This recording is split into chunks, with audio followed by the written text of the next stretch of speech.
kesempatan ini saya persilakan untuk Bu Eli. Iya, Silakan Bu Eli. terima kasih Bapak Moderator, Mas Moderator. Oke, Bismillahirrahmanirrahim. Assalamualaikum warahmatullahi wabarakatuh. Waalaikumsalam warahmatullahi wabarakatuh. Selamat pagi, salam sejahtera untuk kita semua. Yang sangat saya hormati Bapak narasumber Pak Prihantoro, SSMAN PhD dari Universitas Diponegoro. Salam untuk Bu Dekan dan Pak WD satunya.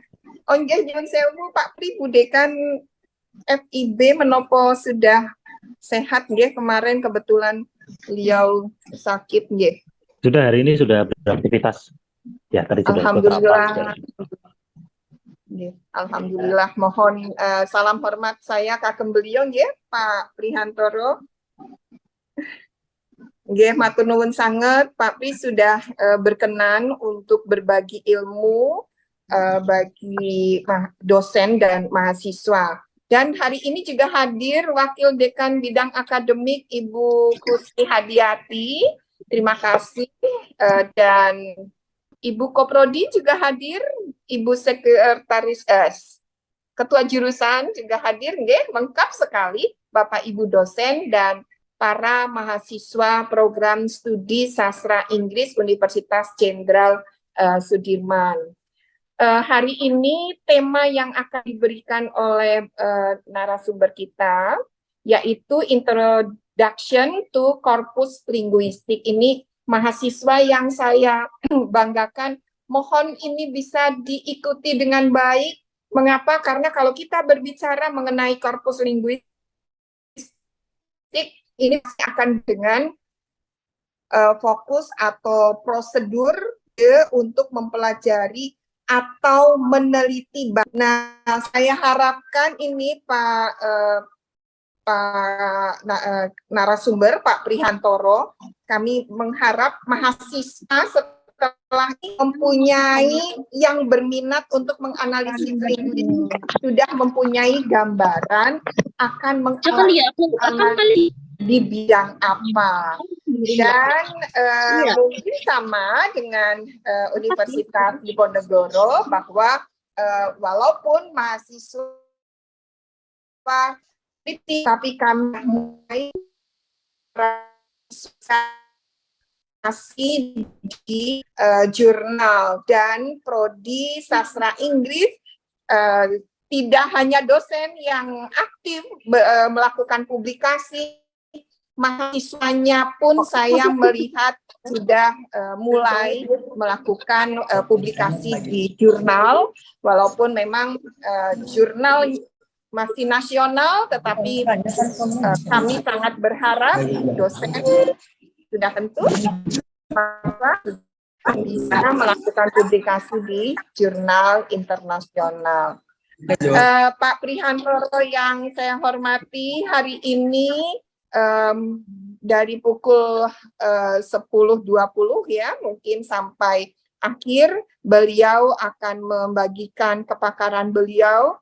Saya sangat-sangat berminat untuk mengikuti, tetapi baru saja ini Bu Uni, mungkin saya dan Bu Uni dipanggil Pak Rektor, jadi saya mohon izin Pak Pri, mudah-mudahan tidak lama karena saya sangat berminat ini dengan tema yang akan disampaikan oleh Pak Prihantoro.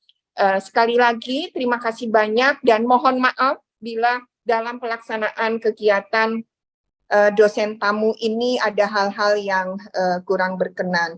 Bagi mahasiswa prodi sastra Inggris yang sangat saya banggakan, tolong hari ini, kegiatan ini bisa dilakukan dengan maksimal, silahkan berdiskusi, silahkan tanyakan, dan sangat berharap bisa mendukung penyelesaian atau penulisan skripsi mahasiswa prodi sastra Inggris. Mungkin itu yang bisa saya sampaikan Pak Imam. mohon maaf nanti saya izin dulu sebentar ke pusat dengan Bu Uni. Setelah selesai nanti kembali lagi. Mudah-mudahan kita bisa bertemu langsung di Purwokerto dengan Pak Prihantoro. Matur nuwun Pak Prihantoro, mungkin itu. Terima kasih. Assalamualaikum warahmatullahi wabarakatuh. Waalaikumsalam warahmatullahi wabarakatuh. Bu Dekan, sekaligus membuka acara Bu Oh, Dekan. nggih, siap. Bapak Ibu yang saya hormati, mahasiswa yang saya banggakan, dengan Bismillahirrahmanirrahim, mudah-mudahan kegiatan kuliah dosen tamu Prodi Sastra Inggris berjalan dengan lancar, bermanfaat, baik bagi dosen dan mahasiswa. Saya nyatakan dibuka. Terima kasih. Demikian mungkin Bu Uni. Terima kasih Bu Eli untuk Oke, sami-sami. acaranya, semoga sukses, lancar, dan nanti bisa kembali bergabung dengan kita. Oh, nggih, Oke. terima kasih. Nggih, terima kasih banyak. Saya izin live dulu, nanti kalau Nggih, saya Bu. kembali lagi. Siap. Nggih, terima kasih. Pak Pri, terima kasih Pak Pri. Baik, mungkin kita acaranya kita lanjutkan, memasuki pemaparan materi dari Pak Pri. Tapi saya mau sedikit bacain profilnya Pak Pri. Ini sebenarnya profilnya panjang, cuma akan saya bacakan yang menurut saya menarik sih gitu. Jadi ini tidak mewakili keseluruhannya, tapi ini mewakili beberapa poin saja. Pak Pri itu home base-nya ada di Undip, Universitas Diponegoro. Terus master degree-nya ada di Ankook University ya Pak Pri?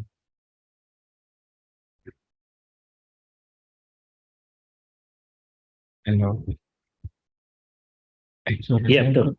Oke, ya. Dan untuk beberapa artikel dan publikasinya Pak Pri ini juga ada beberapa yang terkait dengan komparatif bahasa Indonesia dan bahasa Korea. At least kalau nonton drakor nggak perlu subtitle ya Pak Pri. Oke, terus mungkin itu aja profil yang bisa saya sampaikan dari Pak Pri. Nama lengkapnya Pak Prihantoro, gitu. Mungkin sapaannya biasa dipanggil Pak Pri ya, gitu. Begitu mungkin dari saya, kita langsung ke materi dari Pak Pri ya. Bagi mahasiswa yang tertarik dengan studi korpus, bisa dipantengin. Dan sebagian informasi yang tertarik korpus itu baru berapa Bu? 1 ya? Iya, baru dikit. Jadi kesempatan untuk lolosnya mungkin bakalan besar. Lolos dan cepat kali ya. Gitu. Jadi silakan disimak dengan baik. Jika ada yang mau ditanyakan, nanti kita akan masuk ke sesi diskusi setelah pemaparan dari Pak Pri. Begitu. Mungkin kesempatan ini saya serahkan ke Pak Pri untuk memaparkan materi. Silakan Pak Pri. Baik, terima kasih Ibu Dekan yang tadi sudah membuka dan memperkenankan saya untuk menjadi narasumber ya, menyampaikan atau sharing beberapa hal terkait linguistik korpus. Apakah suara saya terdengar jelas? Oke ya, saya akan mulai screen sharing. Sini.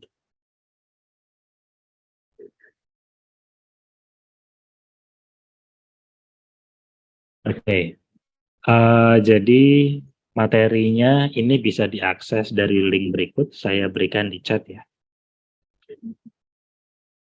Jadi tiny URL, unsur, kemudian hyphen CKP.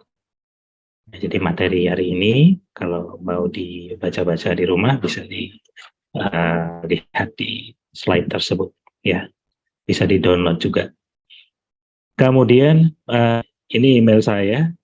Ya, dan saya ada website, jadi kalau yang mau berkenalan dengan saya meminta informasi, mencari informasi bisa ke website ya, prihantoro.rf.gd. Ini website saya. Ya, tadi CV bisa dilihat di sini sebetulnya. Ya. Nah, ini lebih lengkap ya. Baik, mulai saja ya. Jadi judulnya ini adalah A Very Basic Introduction to CKP Web. Jadi CKP Web ini adalah salah satu alat ya. Salah satu alat yang akan membantu kita mengimplementasikan metode linguistik korpus. Ya. Ini tadi katanya di Unsud udah ada mata kuliahnya ya, betul ya? Betul, Pak. Oke, kalau gitu saya mau coba bertanya nih, kira-kira kalau menurut para pendengar nih ya, linguistik korpus itu apa ya? Silakan buka mic ini.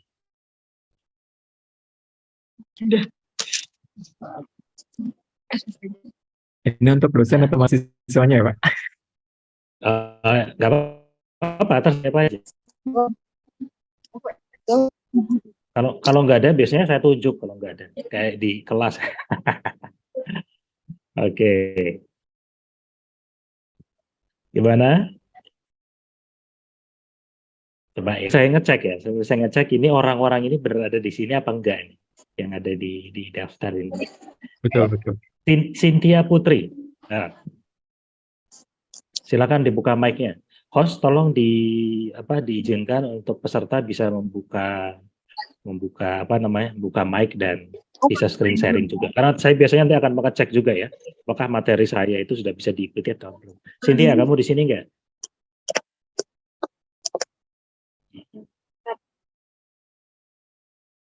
Nah, nggak ada respon ya. Ini biasa ini. Lewat Zoom pengajar itu saya panggil nama mahasiswa, yang nyaut teman ya, Pak lagi di kamar. Oh ya. Oke, saya coba lagi Zanuba.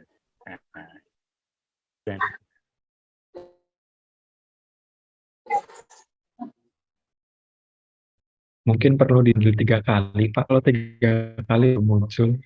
Ya ada Cynthia Putri.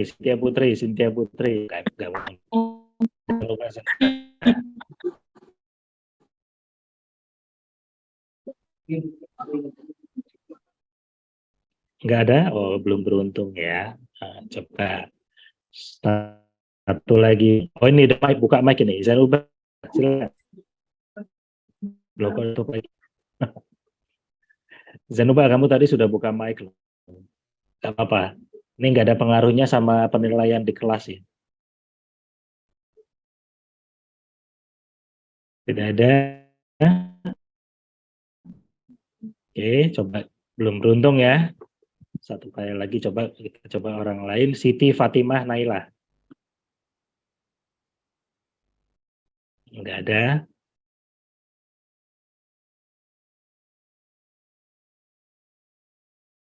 Belum. Tidak berbeda dengan cabang-cabang ilmu linguistik yang lain ya.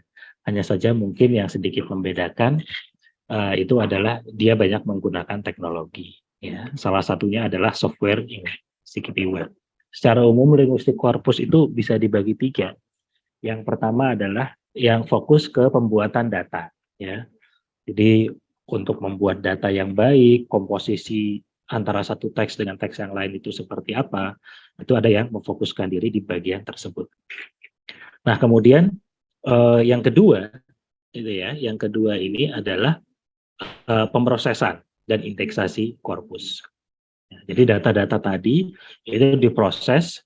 Proses itu bagaimana? Ya kalau mau mengambil, apakah mengambilnya secara otomatis atau melakukan secara manual ya, misalnya ditranskripsi. Kemudian kalau mengambil secara otomatis dari web, bagaimana cara membersihkannya? Mengambil teks dari website, kadang-kadang banyak hal-hal yang atau bagian teks yang tidak kita inginkan.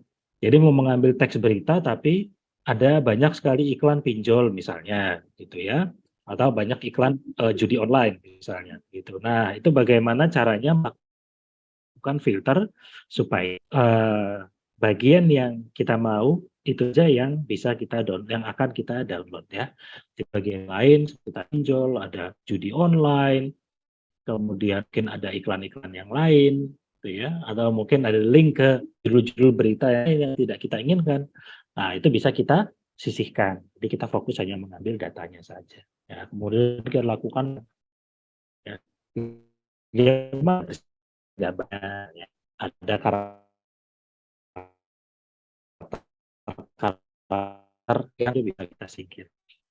Kemudian memformat, tadi yang formatnya itu satu paragraf sebaris, kita bikin satu baris kalimat saja misalnya. Jadi untuk yang pertama, kedua, jadi memang kecil itu adalah orang-orang dari bidang ilmu komputer.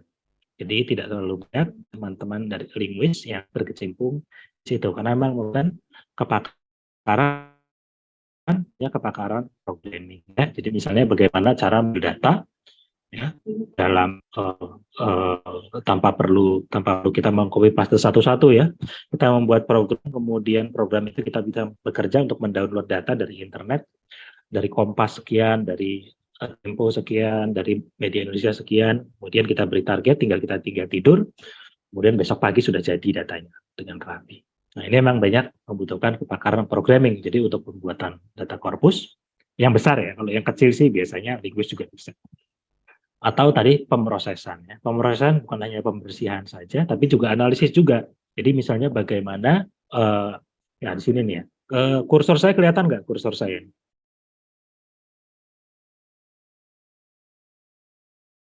Kelihatan, Mbak. Kelihatan? Kelihatan. Jadi misalnya nih. Jadi ada introduction. Ya, introduction ini kelas katanya apa? Ya, nomina, verba, adjektiva atau bagaimana?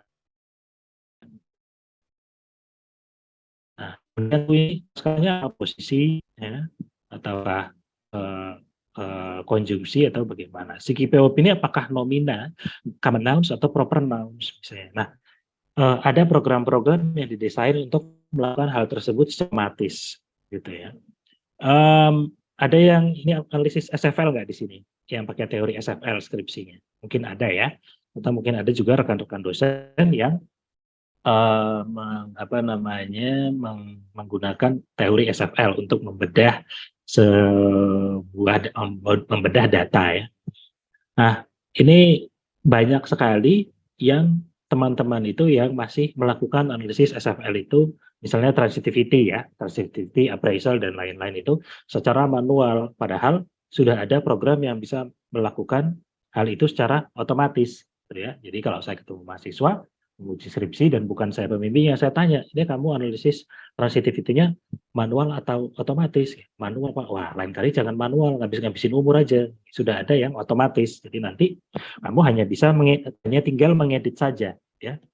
Jadi mana yang mana yang actor, verba, mana yang material, mana yang proses, itu kalau teksnya berbahasa Inggris gitu ya. Nah, itu sudah ada programnya, kecuali teksnya masih berbahasa selain bahasa Inggris, bahasa Indonesia, bahasa Jawa, ya, dan sebagainya. Nah, yang biasa ditekuni oleh para linguis itu adalah yang ketiga. Ya, yang ketiga itu jadi linguistik korpus sebagai apa? Sebagai metode. Ya, jadi bagaimana cara linguistik korpus ini digunakan untuk mempertajam metode, misalnya metode pengumpulan data, metode analisis, metode untuk presentasi atau visualisasi data, dan sebagainya. Saya kasih contohnya sedikit, ke slide berikutnya ya. Oh iya, materi yang saya presentasikan hari ini saya ambil dari buku yang saya tulis, ini adalah buku referensi pengantar linguistik korpus. Ya, jadi ini buku yang saya tulis dan saya desain memang untuk pembelajaran di kelas ya. Jadi ada 12 bab kalau saya nggak salah, gitu ya. Satu bab satu pertemuan. Nanti di sini kalau Anda memiliki bukunya, Anda akan mempelajari bagaimana linguistik korpus itu dari A sampai Z ya. Sini. Nah, ini adalah beberapa contoh visualisasi. Ya, beberapa contoh visualisasi. Kita lihat di sini. Di bagian kiri atas, ujung kiri atas. Ini yang kita namakan konkordansi. Konkordansi itu apa? Ya sebenarnya cuma kumpulan kalimat-kalimat aja sih. Tapi biasanya kata-kata yang menjadi fokus ya atau kata-kata yang menjadi inti dari riset kita itu ada di tengah. Bisa satu kata, bisa dua kata, bisa tiga kata. Ini kata-katanya adalah uang. Nah, kita lihat nih, uangnya. Sekarang perhatikan kata di sebelah kiri uang. Jadi yang di sebelah kiri ini adalah konteks kiri, di sebelah kanan konteks kanan. Makanya selain konkordansi, kadang-kadang tampilan atau visualisasi ini disebut juga sebagai keyword in context. Perhatikan ya, di sebelah kiri ini kata-katanya sama semua, yaitu ya. Nah, sekarang apakah mata uang ya, mata uang ya, itu adalah konsep yang literal atau idiomatis?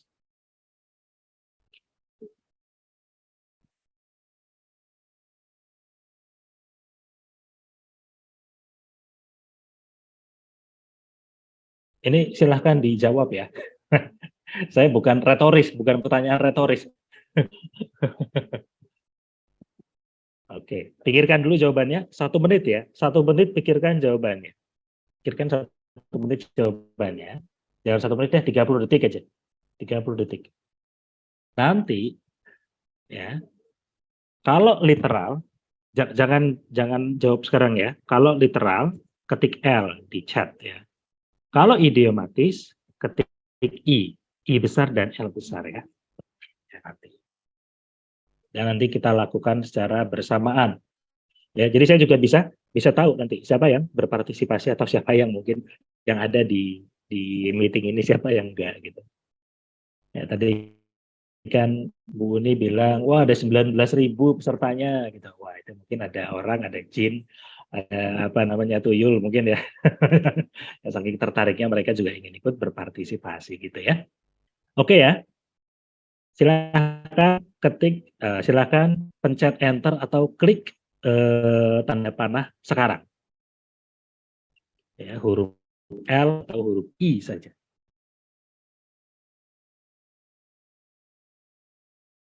Oke, belum ada yang masuk.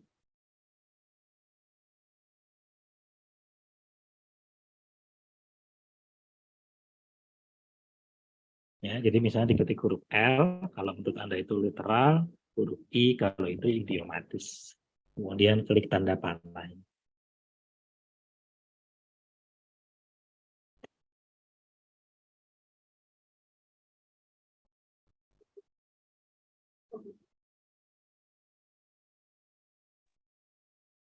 Jadi yang ditanyakan adalah uang itu literal atau Mata uang, mata mata uang, uang? bukan uang Oh, saja. mata uang. Mata uang. Oke, mata uang. Oke, literal atau idiomatis gitu ya Pak Pri. Iya.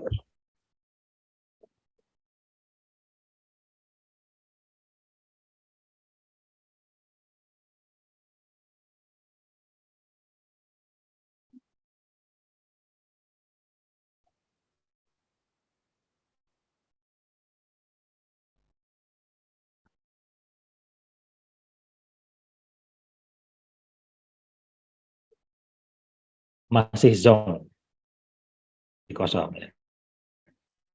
Beruntung ya.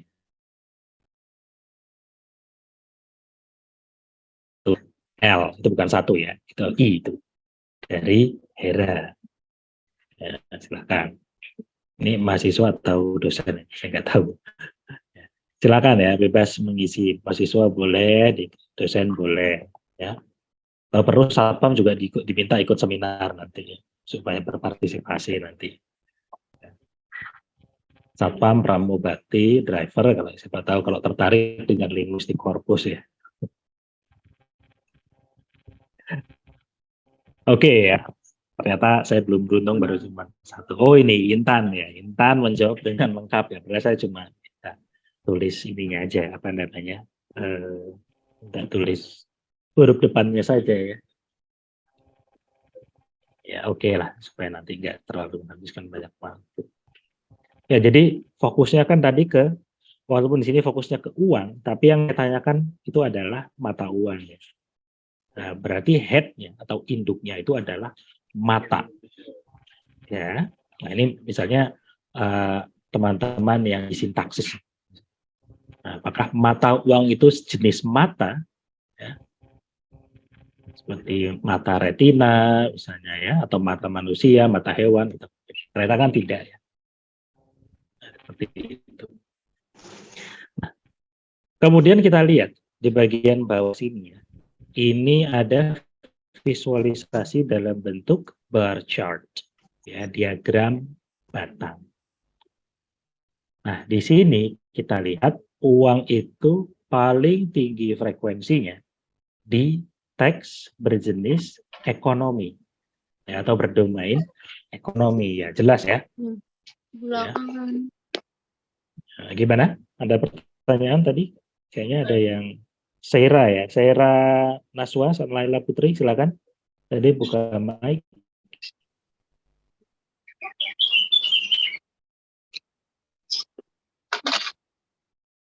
Enggak. Oh, ya udah. Mic-nya masih terbuka soalnya. Oke. Ya, saya ulangi lagi ya. Jadi bisa kita lihat di sini paling tinggi pemunculannya itu di teks ekonomi. Dan ini misalnya bisa kita datanya bisa kita ganti ya. Misalnya kita ganti dengan setiap teks ini kita ganti dengan varian bahasa Jawa ya. Jadi bahasa Jawa standar Semarang, Jogja misalnya ya. Kemudian bahasa yang ngapak misalnya begitu ya. Purwokerto, Banyumas, gitu ya, Tegal dan lain-lain. Kemudian varian bahasa yang lain. Kemudian nanti kita bisa melakukan query, melakukan penelusuran. Misalnya mana yang paling sering menggunakan kata-kata tertentu. Varian Jawa Surabaya misalnya. Varian mana yang sering banyak misuh misalnya ya. Nah, itu apakah yang ngapak, yang standar, atau Surabaya, Madura misalnya. Atau berdasarkan laki-laki dan perempuan. Gitu ya. Nah, selama ini kan pendapatnya kan mungkin yang banyak misuh itu laki-laki. Nah, tapi kalau kita lihat di data korpus, siapa tahu perempuan lebih banyak misalnya. Seperti itu. Nah, kemudian di sini ada seperti bubble-bubble begitu ya. Ya, diagramnya ini bisa Anda lihat ya. Yang di tengah sini, yang di pusat diameter ini kelihatan nggak kata-katanya? Apa bacanya? Senonoh apa ya? Iya. Ini kok Pak Imam Subuhi terus ya yang respon ya, padahal yang lain ya ada ya. Anda nggak usah merasa bertanggung jawab sebagai moderator, jadi harus merespon. Jadi bebas, ini untuk yang lain juga. Yang lain juga jangan merasa ini karena Pak Imam Subuhi moderator, jadi semua harus diborong oleh Pak Imam Subuhi. Enggak ya. Nanti saya sendiri yang dapat A ya, Pak. Iya. Jadi dilihat nih ya, senonoh ya. Jadi senonoh ini seperti uang tadi ya. Ini kata-kata yang ingin kita teliti. Ingin kita teliti. Nah, kalau yang di sini tadi, yang sebelah kiri atas tadi, itu visualisasinya dalam bentuk baris ya, dalam bentuk baris seperti ini. Ini divisualisasikan dalam bentuk diagram yang lebih menarik. Ya, diagram yang lebih menarik. Di sini kata-kata yang keterkaitannya erat dengan kata senonoh itu dibuat lebih besar. Ya. Nah, kita lihat di sini ada tidak. Ya, ada tidak dan tak. Ya. Nah, kenapa kok kira-kira tidak dan tak ini kok paling besar ya? Dibanding misalnya berlaku, berbuat, amat, atau kurang, bagaimana? Penjelasannya apa kira-kira? Frekuensinya lebih banyak. Frekuensinya lebih banyak, oke. Ya, jadi yang frekuensinya lebih besar, dia bubble-nya lebih besar. Oke, mungkin. ada tebakan lain, ini masih menebak-nebak saja ya, karena kita belum lihat datanya.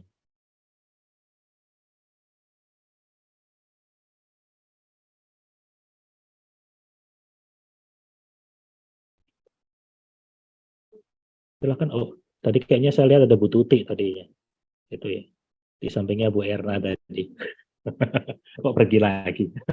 Ya, halo. Halo Pak, mana kabar ya Allah? Dokter yang mau jadi profesor.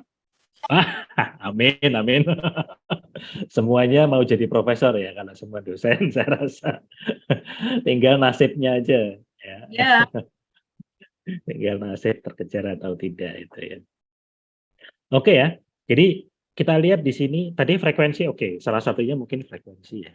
Tapi coba dari nature-nya ya, dari morfosintaksisnya, apakah kata senonoh ini bisa muncul tanpa didampingi kata tidak atau tak gitu ya? Kamu senonoh banget gitu ya.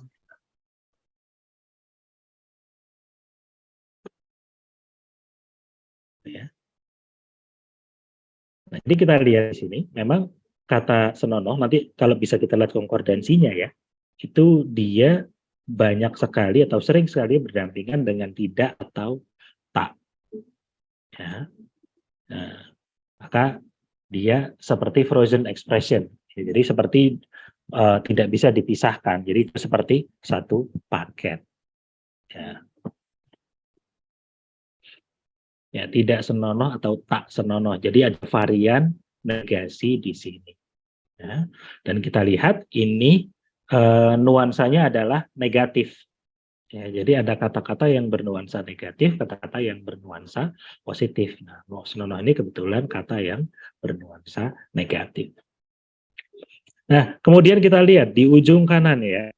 Ya, di ujung kanan ini yang kita namakan n-gram. N-gram ini sebetulnya secara sederhana hanyalah jejeran dua kata ya, dua kata atau lebih. Jadi kalau dua namanya bigram, kalau tiga namanya trigram, kalau empat namanya dan lain-lain, itu menyesuaikan dengan jumlah angkanya. Makanya di sini disebutnya n. Jadi n ini bisa menggantikan angka tertentu. Nah, kebetulan di sini adalah dua, ya, jadi dua kata berjejer. Nah, fungsinya apa? Nah, kalau dalam bidang leksikografi, ini berfungsi untuk mengidentifikasi kata-kata gabungan, ya, atau compound words. Nah, bisa kita lihat di sini ada baik hati, ada sakit hati, ya, ada senang hati, dalam hati, dan sebagainya. Oke, jadi ini yang bisa kita lakukan. Ya, jadi tadi kita bisa melakukan penelitian. Di sini tadi ada semantik, morfosintaksis, ya, pragmatik juga bisa. Ya, tapi kalau untuk pragmatik nanti kita harus melihat metadatanya. Ya, metadatanya siapa yang berbicara. Kemudian relasinya antara penutur dan pendengar itu seperti apa? Apakah itu diungkapkan dalam konteks tertentu, misalnya hanya ketika ada satu pendengar atau ada pendengar lain yang datang, apakah berubah ya tuturannya langsung atau tidak langsung dan sebagainya.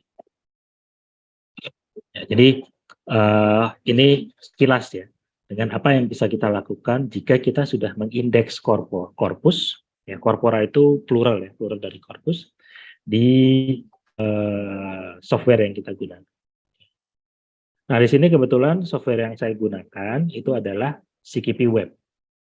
Ya, tepatnya CKP Web Lancaster. Jadi CKP Web ini open source, ya, program berbasiskan web yang open source, dan kita menggunakan CKP install di Lancaster. Ya, kenapa? Ya, alasannya subjektif karena saya salah satu adminnya. Ya, jadi kalau ada masalah saya gampang memperbaiki. Ya. Jadi silakan boleh di-scan ya, atau diklik atau diketik di browser. Kemudian saya sudah bukan akun. Jadi kalau Anda sudah punya akun CKP Web Lancaster nggak apa-apa ya. Tapi kalau punya akun CKP Web lain, apakah di sini bisa dipakai? Jawabannya nggak bisa. Jadi tetap harus membuat akun yang baru. Jadi CKP Web yang diinstal di Lancaster dengan CKP Web yang diinstal di Birmingham misalnya, ini passwordnya tidak cross server. Jadi karena mereka ada di dua server yang berbeda, sehingga Anda harus menggunakan password atau username yang baru.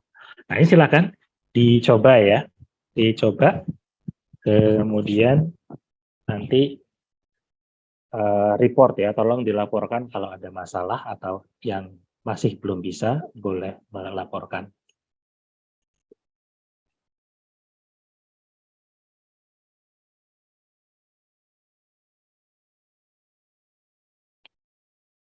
Kalau berhasil, nanti Anda akan melihat seperti ini.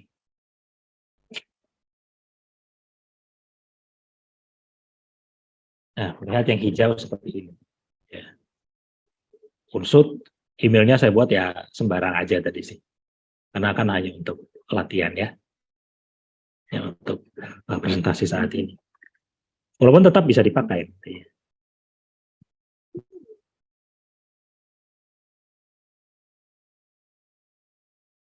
Oke, nanti tepatnya lebih seperti ini. Ya.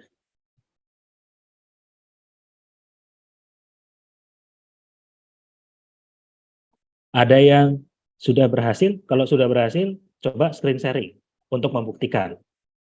Ya. Ya, Pak. Ya, silakan screen sharing. Saya matikan screen sharing saya ya. Mana ya? Kalau Anda bisa langsung share saja. Oke, saya stop. Silakan, saya mau melihat mana yang sudah berhasil. Ya, dari Pak Usep. Nah, betul. Jadi ini sepertinya kalau ini menggunakan akun sendiri ya, akun sendiri namanya Usep Mutakin, atas nama username Usep Mutakin. Nah, yang Anda lihat di sini itu adalah kalau dia sudah masuk ke main page, ya, main page. Tetapi kalau yang barusan login itu bukan halaman ini yang dilihat, tapi yang ada di user account details. Jadi Pak Usep Mutakin tolong diklik your user account details. Di bawah quick links ada your user account details. Nah, jadi inilah yang Anda lihat ketika pertama kali. Lebih tepatnya klik overview, Pak. Overview ujung kiri atas. Ya, betul. Ya, jadi ini yang Anda lihat. Kalau Anda mau ke halaman tadi, Anda bisa klik go back to the homepage yang ada di bagian atas tadi ya, atau tadi sudah diarahkan Pak Usep tadi di bawah di ujung kiri bawah itu adalah CKP Web main menu.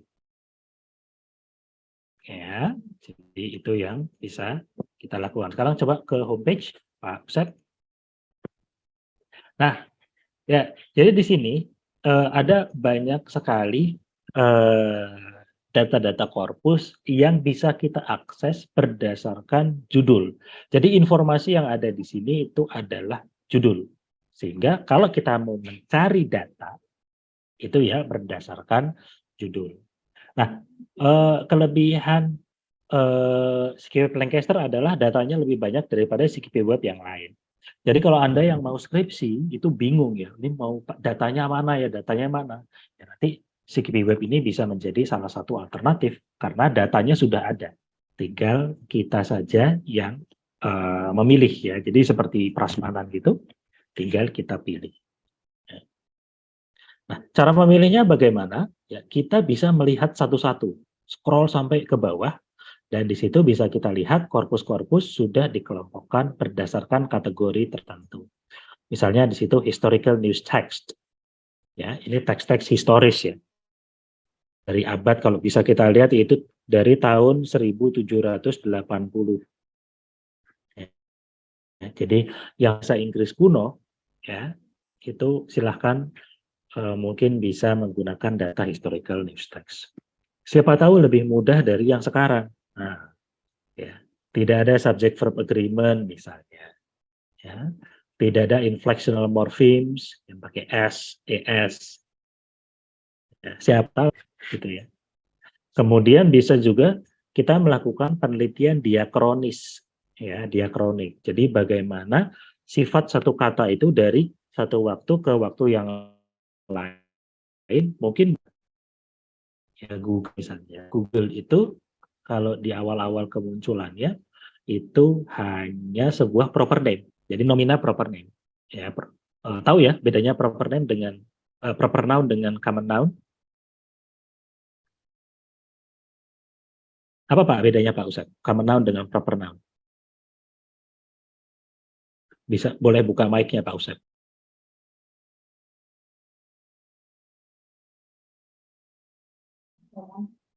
Oke Pak, terima kasih untuk proper noun itu yang contohnya unsur gitu ya.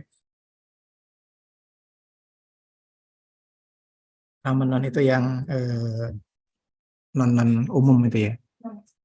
Ya, ya jadi begini, kalau common noun itu dia tidak unik. Ya, jadi kalau saya sebut kursi, kursi itu common noun. Karena pada realitanya ada banyak benda yang bisa saya sebut sebagai kursi. Ya, nah sementara proper noun itu biasanya unik, unsut ya. Unsut itu hanya ada satu ya di seluruh dunia. Ya. Ya, nggak tahu kalau nanti ada multiverse ya. Mungkin di jagat lain ada unsut itu universitas yang ada di Amerika Selatan misalnya, gitu ya. Nah, kita nggak tahu kalau ada multiverse. Tapi kalau secara teori proper noun itu unik. Ya, gampangnya begini aja. Proper noun itu berupa nama. Ya. Nah, di dalam bahasa-bahasa tertentu proper noun ini ditunjukkan dengan mengkapitalisasi huruf pertama. Ya, tapi di bahasa-bahasa tertentu ada yang tidak membedakan antara huruf kapital dan yang bukan huruf kapital. Nah, ini nanti akan berpengaruh kepada pemrosesan data korpus ya. Jadi tadi saya ceritakan teman-teman yang bilang ilmu komputer itu mereka punya strategi sendiri bagaimana kalau membedakan mana yang common noun dan proper noun untuk bahasa-bahasa yang tidak membedakan antara huruf besar dan huruf. Ya, jadi itu cara yang pertama ya. Kembali lagi ke sini kita fokus ke cara penelusurannya. Ya, cara pertama seperti itu. Kita scroll ya korpus bahasa Indonesia scroll satu-satu sampai di bawah. Bahasa Indonesia itu ada di bawah South and East Asian languages. Nah, jadi Anda bisa scroll seperti itu. Nah, cara kedua ini yang lebih ya, itu ada dengan menggunakan fitur search ya. Jadi Pak Ustadz tolong pencet Ctrl F. Ya, sekarang ketik misalnya, bukan Ctrl S, Ctrl F. Kembali lagi Pak Ustadz ke browser yang sebelumnya. Ya, Ctrl F. Kemudian masukkan bagian nama dari korpus yang ingin dicari. Ya, misalnya korpus Indonesia. Nah, bisa kita lihat ya, di samping query-nya, di atas itu, ada satu garing 5. Artinya, ada 5 temuan nih, ya, di sini, yang mengandung bagian dari website ini yang mengandung kata-kata Indonesia. Nah, di sini bisa kita lihat, di bawah South and East Asian Languages, itu sudah di-highlight BPPT Pan Indonesian dan LCC Indonesian. Nah, jadi ini teknik ya, teknik untuk mencari data korpus. Nah, misalnya ada jurusan bahasa Mandarin ya di di search saya rasa. Nah, ini bisa menggunakan Corpus of Mandarin Charts. Oke, jadi ini mencari dulu ya, mencari korpusnya dulu. Memang kalau dari tampilan websitenya ini tidak begitu menarik ya, tampilan websitenya ini dari masih sama seperti tahun 90-an. Oke, sampai di sini dulu ada pertanyaan. Kita masih di bagian awal ya, masih mencari ya, mencari data korpusnya.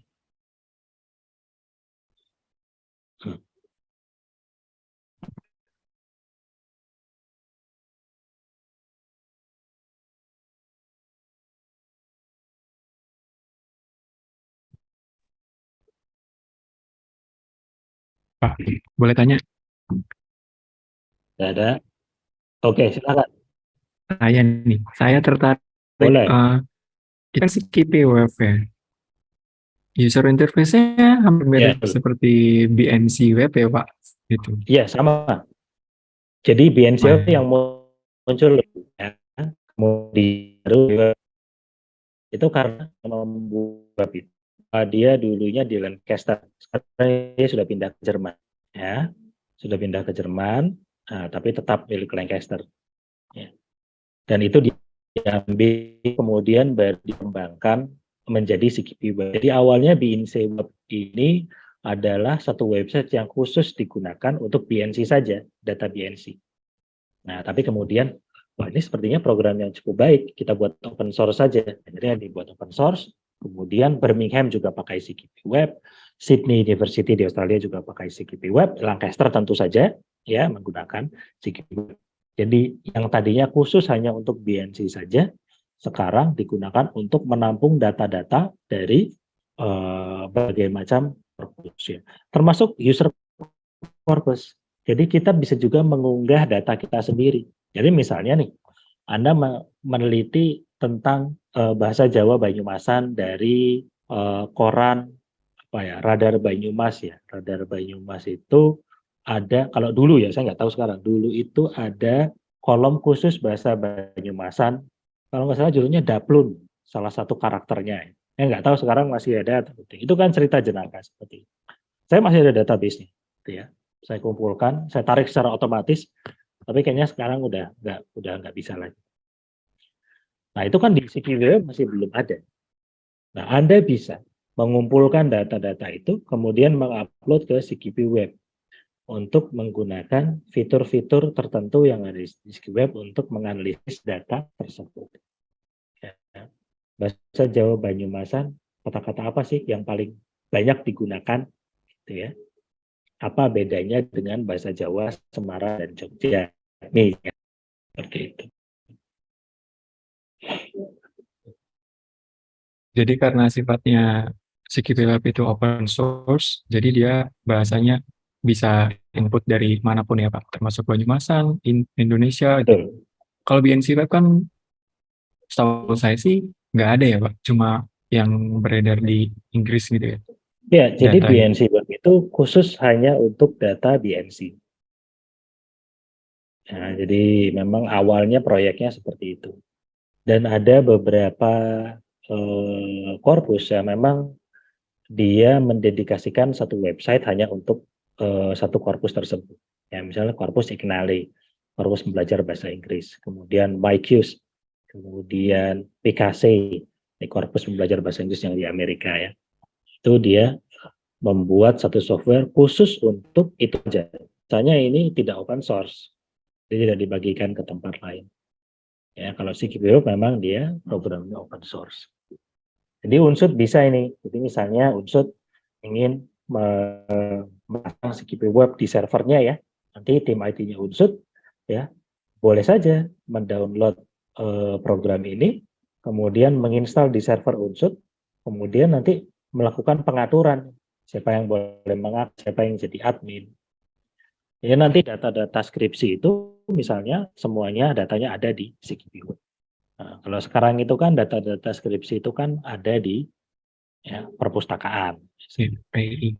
Nah, jadi kalau di CKP Web, kemudian metodenya sudah didokumentasikan, yang lain nanti bisa melakukan apa? Bisa melakukan replikasi, bisa melakukan pengujian.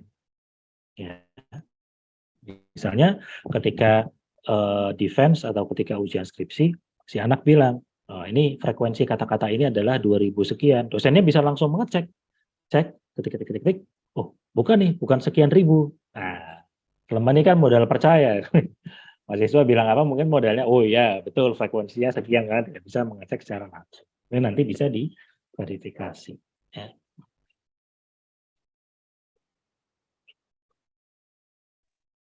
Oke, Pak Pri, makasih. Silakan bagi yang lain, jika ada yang mau ditanyakan mungkin Nah, ini bisa mungkin saya langsung belum saja. lanjut ke Ya, bagian yang selanjutnya ya. Ini masih di bagian awal-awal pengenalan tentang CKP Web.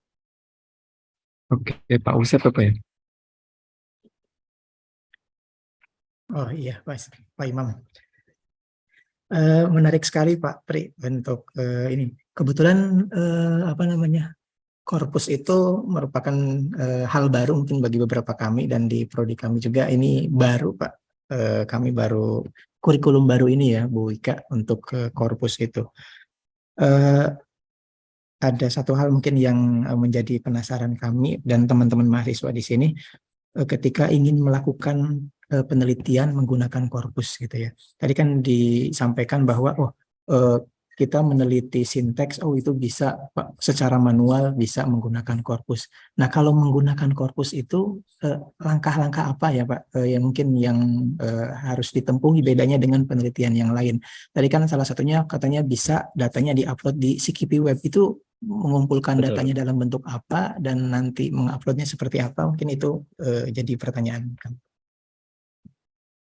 Ya, jadi yang pertama tadi bagaimana prosedurnya ya. Nah, prosedurnya saya sudah saya jelaskan di buku saya ya. Tapi ringkasnya seperti ini. Tujuan penelitiannya dulu apa ya? Tujuannya apa? Ya, itu yang saya tekankan ya, research questions ya, atau research objectives. Nah, kemudian apakah korpusnya sudah sesuai? Jadi misalnya tujuannya adalah meneliti atau menganalisis penggunaan kata terbit misalnya ya, terbit. Kata terbit itu dari segi sintaksis antara aktif dan pasif, apakah objek subjeknya sama? Ya, kalau menerbitkan itu menerbitkan apa? Kalau diterbitkan apa yang diterbitkan? Nah, kalau nanti data yang dipilih adalah data bahasa Jawa, ya jelas nggak cocok korpusnya. Jadi harus cari korpus yang cocok dulu. Kemudian yang selanjutnya itu adalah meneliti informasi apa saja yang ada di dalam korpus. Nah, tadi mungkin maksudnya melakukan penelusuran secara otomatis ya, bukan manual ya. Jadi misalnya noun phrase misalnya, itu nanti bisa muncul secara otomatis. Mencari subjek, mencari objek bisa muncul secara otomatis. Kemudian mencari verba material, verba proses kalau menggunakan. Nah, itu tergantung dari informasi apa yang ada di dalam korpus tersebut. Jadi beberapa informasi itu sudah dikodifikasi secara eksplisit. Ya. Ini saya akan mulai screen sharing lagi untuk menunjukkan.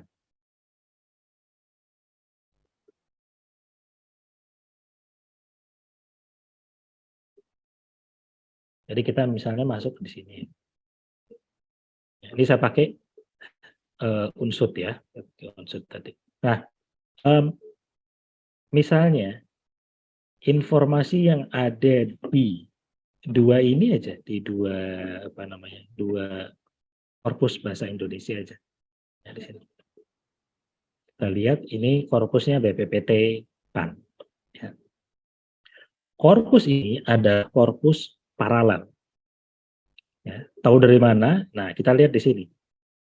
Ini korpus bahasa Indonesia, kemudian ada terjemahan bahasa Inggrisnya. Ya. Jadi misalnya saya masukkan kata mencetak di sini, kemudian saya tampilkan bahasa Inggrisnya, terjemahan bahasa Inggrisnya. Nah, bisa kita lihat di sini. Oh, mencetak terjemahannya bukan print ya, tapi post-it yang di sini. Oh, ternyata di sini mencetak itu bukan print, yang digunakan adalah makna idiomatiknya. Ya, di sini have saja. Di sini mencetak berbeda lagi. Di sini gain. Ya. Jadi kalau yang mau meneliti terjemahan itu carilah korpus yang paralel, tersedia bahasa Indonesia dan tersedia bahasa sumber dan bahasa sasarannya. Kalau kita menggunakan BNC, BNC ada di sini misalnya ya, atau Brown ya, Brown Family. Brown ini tidak paralel. Jadi yang kalau penelitiannya terjemahan, ya nggak bisa.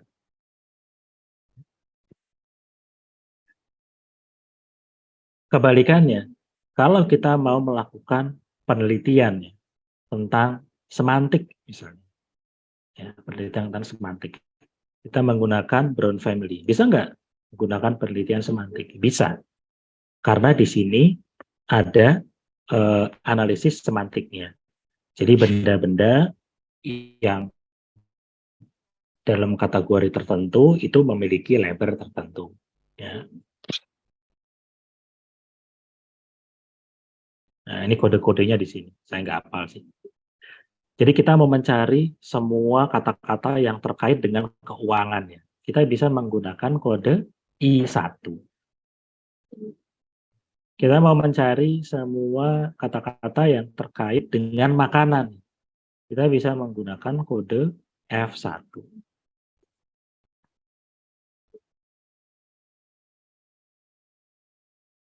Kemudian misalnya kita mau penelitian tentang grammar nih, tentang grammar. Bisa nggak? Oh, ada di sini grammarnya apa? Kalau grammarnya kelas kata, di sini ada clause namanya, tagsetnya. Nah, di sini ada daftar label-label yang bisa kita gunakan untuk melakukan penelusuran. Misalnya di sini ada formula. Nah, formula ini apa ya? Juga penasaran ya. Tapi nggak hafal. FO, siapa tahu dia nggak ada. Ya. Nah, di sini formula ternyata seperti ini, kombinasi huruf dan angka. Ini yang dimaksud dengan formula. Saya mau mencari misalnya ya third person pronoun, singular, subjective personal pronoun. Ya, saya bisa gunakan kode ini.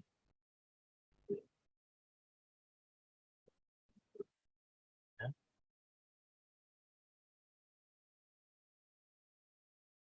Jadi kita harus lihat informasi apa yang ada di dalam korpus ini.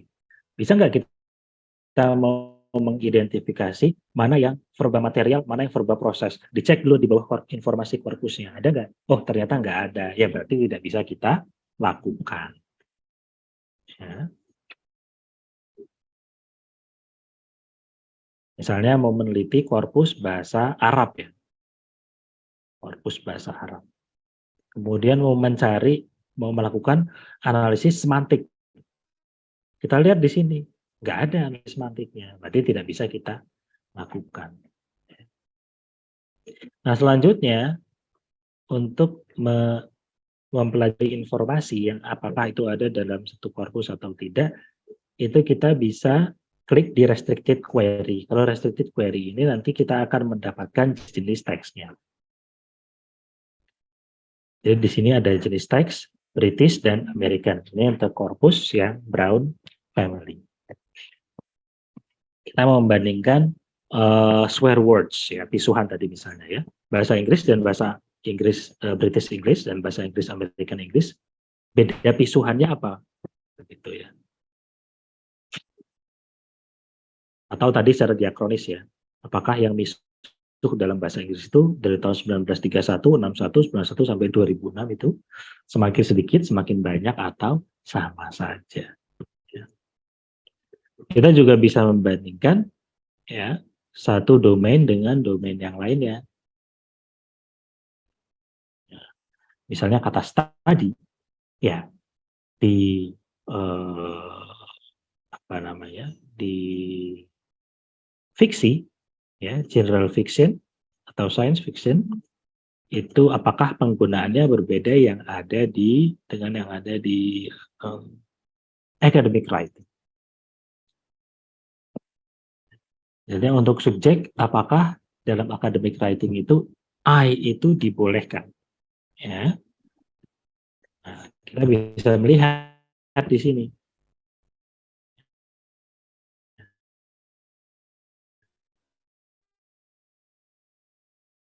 Jadi kita kemudian kita masukkan I. Jadi kalau selesai, nah di sini bisa kita lihat ternyata I itu digunakan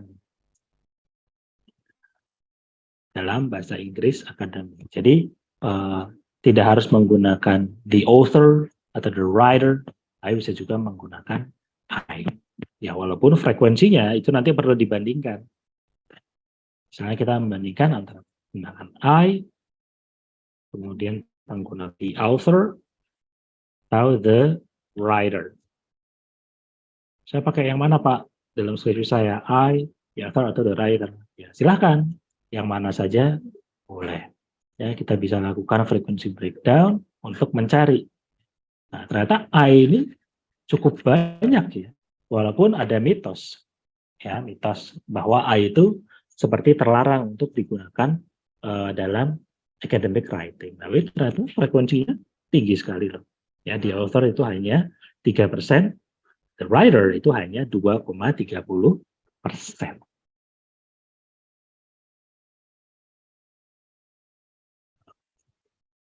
Gitu ya, Pak Asep atau Usep tadi, apakah sudah menjawab ya?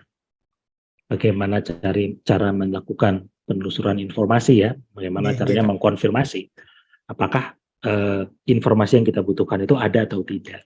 Nah, kemudian tadi yang pertanyaan terakhir itu bagaimana caranya mengupload korpus. Nah, ini ada di sini nih, tinggal diklik aja. Klik. Ya. Nah, nanti Anda akan mendengar suara saya. Oh, ini iklan.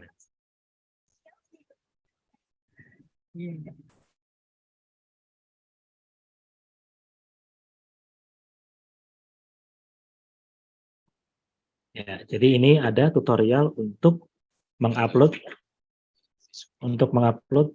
data kita sendiri.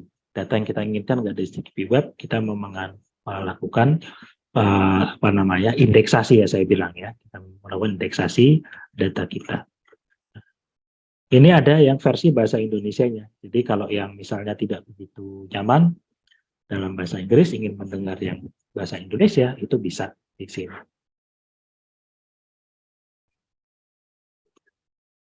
Quality dan paling bagus. Kita lihat di bagian ini ya. Nah, di bagian ini itu kita bisa memilih software yang ingin kita gunakan untuk melakukan analisis kelas kata. Ya, ada dalam berbagai bahasa di sini.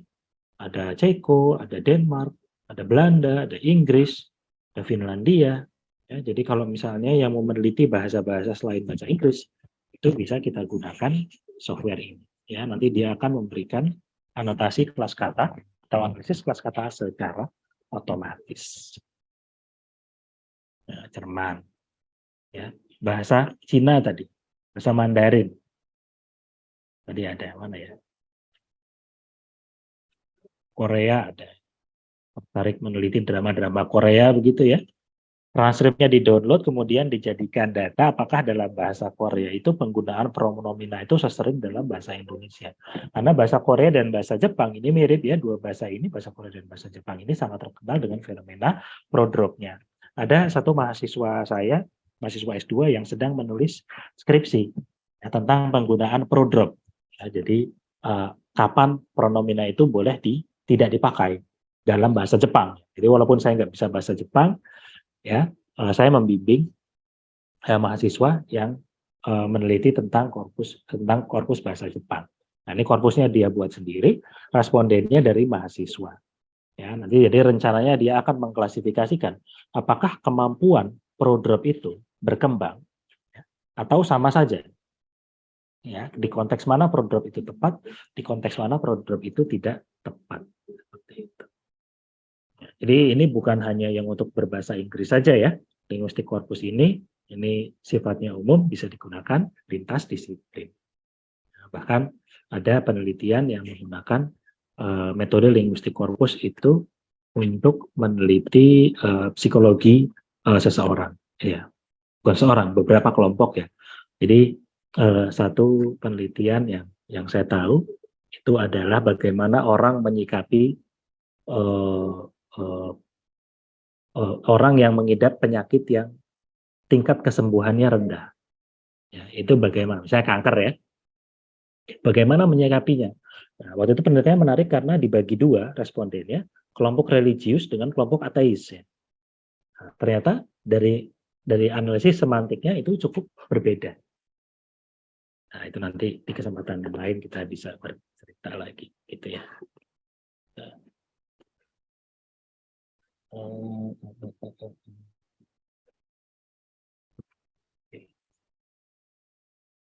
Ya, nah, waduh ini masih banyak slide-nya ya.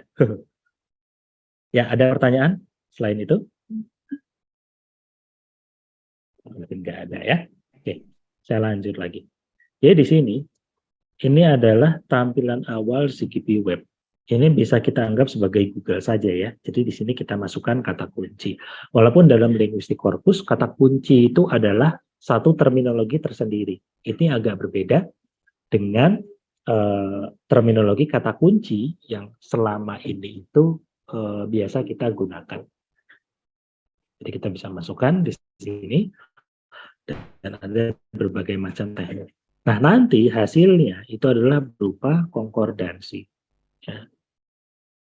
Jadi di sini kita lihat di sini ini adalah hasil penelusuran itu kata sifat ya. Kata sifat. Saya tunjukkan korpusnya di sini. Yang kita gunakan adalah Brown Family. Dulu bahwa korpus ini sudah ada informasi kelas katanya. Nah, karena sudah ada di sini bisa kita lihat ada clause 7 text set. Artinya sudah ada informasi tersebut dan bisa kita gunakan. Ya. Kemudian kita ketikkan labelnya. Kita mulai dengan underscore. Kenapa harus dengan underscore? Ya ini suka-suka programmernya saja sih. Ya, jadi underscore di sini fungsinya sebetulnya hanya membedakan antara penelusuran data mentah ya dan penelusuran pada lapisan teks anotasi kelas kata. Labelnya kenapa JJ? Ya suka-suka yang buat ya. Anda juga kalau mau buat label lain juga nggak apa-apa. Tapi di sini label yang digunakan adalah JJ ya untuk kata sifat. Nah, di sini bisa kita lihat kata-kata sifat ini muncul di bagian tengah. Nah, kita bisa lakukan variasi penelusuran. Misalnya kita ingin mencari tahu kata sifat apa sih yang mengikuti laki-laki. Laki-laki plural ya. Kita bisa pilih choose action, kemudian kita bisa pilih frequency breakdown. Ada muda, ada tua, ada putih. Ya. Apakah bedanya dengan yang perempuan misalnya?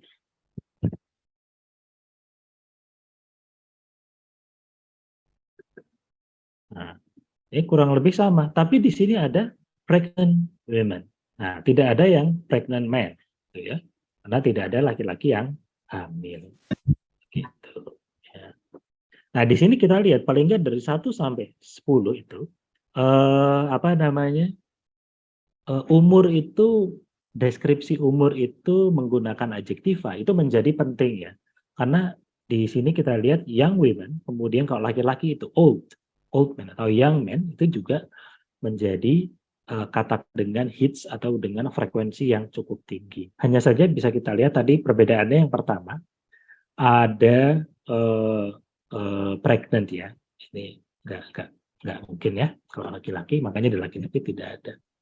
Kemudian tadi ada juga sentimen etnis. Ada black women. Kemudian tadi kalau Anda lihat yang laki-laki itu ada white man. Laki-laki kulit putih dan kulit hitam. Ya. Ya. Mana tadi ya? Ya. Ya. Nah, ini fitur yang sangat berguna itu adalah frequency breakdown. Karena dia nanti akan mengidentifikasi varian-varian dari hasil penelusuran. Jadi kalau kita melakukan penelusurannya tadi, misalnya hanya men saja ya, yang kita dapat hanya men saja. Kalau kita lakukan frequency breakdown ya juga sama. Tapi kita bisa lakukan penelusuran yang lain. Misalnya kita cari semua kata-kata yang diawali dengan man. Ya. Kita bisa ketik plus di sini. Plus ini adalah salah satu wildcard. Ya. Jadi kita lihat semuanya adalah kata-kata yang diawali dengan man. Ada mental, ada mentioned, ada mention, mentally, menace, menu, mentality, dan sebagainya, dan sebagainya. Nah, kita juga bisa melakukan spesifikasi. Ya. Saya mau cari semua kata-kata yang diawali dengan man, tapi itu kelas katanya itu hanya yang adjektiva saja. Seperti ini.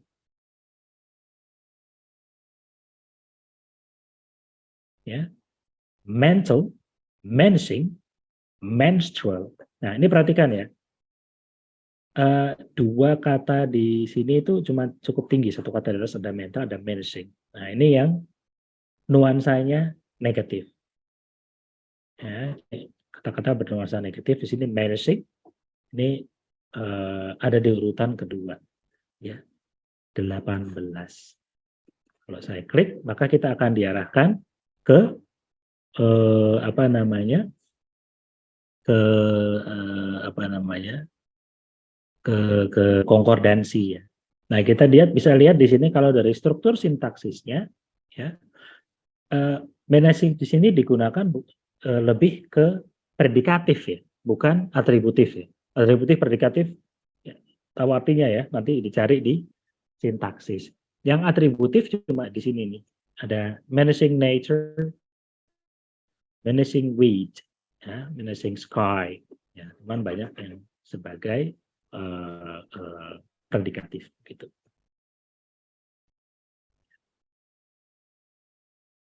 Oke, ada pertanyaan sampai sini?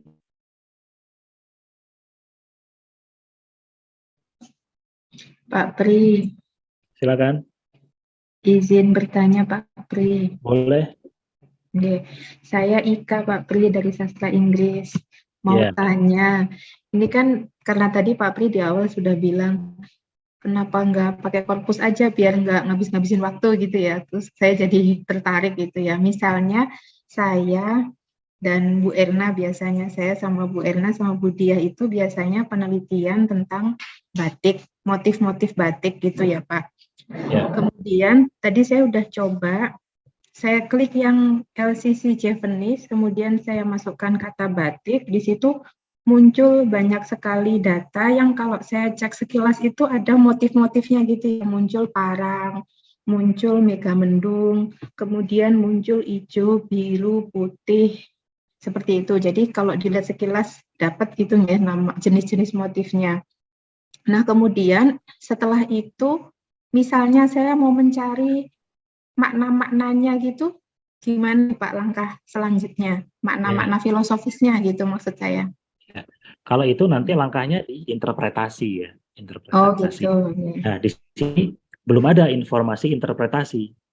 Ya, jadi di sini korpus itu kita pandang sebagai alat yang membantu kita, tapi tidak 100% itu menyelesaikan masalah. Ya. Ada software lain yang namanya Landsbox, mungkin pernah dengar ya. Landsbox ini dia bisa mengolah data sampai membuat laporan penelitian, gitu ya. Mungkin nanti suatu saat bisa sekalian mempublish ya, langsung publish di jurnal ya. Cukup pencet satu tombol nanti sekaligus dipublish gitu. Nah, jadi untuk saat ini kita melihatnya sebagai alat bantu. Jadi misalnya batik nih, ya batik. Kemudian kita bisa cari satu kata di sebelah kanan.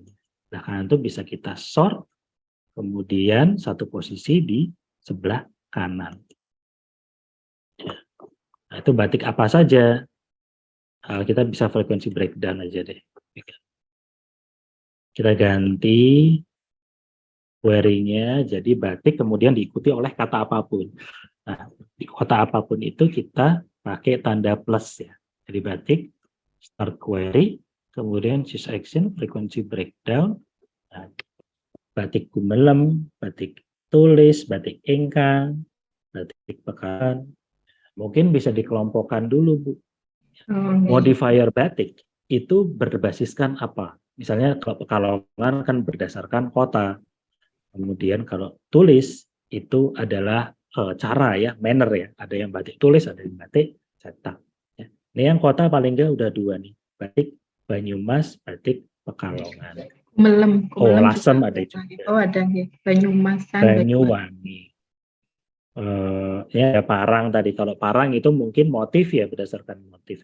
Jadi kita bisa menunjukkan bahwa temuan dari korpus ini adalah batik itu modifiernya bermacam-macam ya, tidak hanya asal kotanya tapi ada motifnya, bagaimana cara membuatnya dan sebagainya. Megamendung ini mungkin nama tempat ya, Megamendungnya. Motif juga sih, Motif juga ya. Cirebon. Ini ceplok. Ceplok itu apa ya? Ceplok itu motif juga, tapi secara keseluruhan gitu. Nah, iya. Jadi nanti bisa ada ada gradasi motif tadi. Jadi ada gradasi motif. Jadi ada yang hierarkinya lebih tinggi, kemudian ada yang hierarkinya lebih rendah. Nah, itu nanti bisa kita visualisasikan dalam bentuk pohon. Jadi kalau dari segi hierarki, data kita menunjukkan apa? Tadi paling tiga ada di dua level yang berbeda, ya, level yang tinggi dan ada di bawahnya. Tadi katanya Megamendung itu bagian dari yang lain atau sebaliknya. Kita bisa menggunakan analisis word relations, ya, misalnya hipernim, ya, atau hiponim. Nah, itu kita bisa gunakan analisis tersebut. Jadi baik, begitu Pak. ya. Terima kasih pencerahannya, Pak Pri. Ya.